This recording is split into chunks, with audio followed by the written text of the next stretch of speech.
Franco Cotto, allenatore di questo Taloro che ha appena battuto la seconda in classifica, il Calangianus, un'altra grande che si arrende alla legge marziale, no Franco? Una bellissima partita molto dura, cattiva, maschia e solo alla fine siamo riusciti ad avere la meglio con un Calangianus molto forte e molto ben messo in campo. Ecco, soprattutto nel secondo tempo vi hanno messo in grande difficoltà, bisogna dire. Una squadra che è venuta qui con personalità, insomma, non è facile giocare qui a Gavù. No, non è facile, loro erano proprio messi bene in campo, sono venuti cattivi a fare questo tipo di partita e ci hanno messo in grossa difficoltà. Nel secondo tempo abbiamo avuto la meglio, dai, però una vittoria molto sofferta.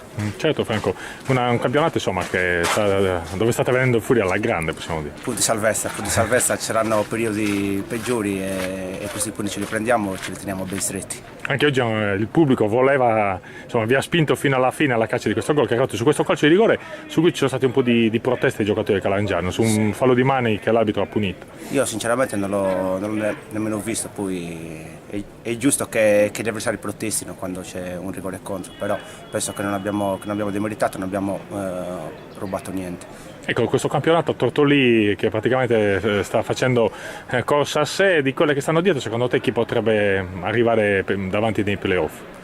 Sì, i valori adesso escono fuori, il Castiara, l'Atletico Uri, lo stesso Calangianus, adesso vengono fuori anche loro, soprattutto al girone di ritorno, perché sono squadre ben organizzate e con uomini di valore. Per chiudere, una vittoria dedicata a chi? A tutti, al pubblico, a noi e al pubblico di Gavù. Benissimo Franco, complimenti per la vittoria e in bocca al lupo per le prossime Grazie, partite. crepi il lupo.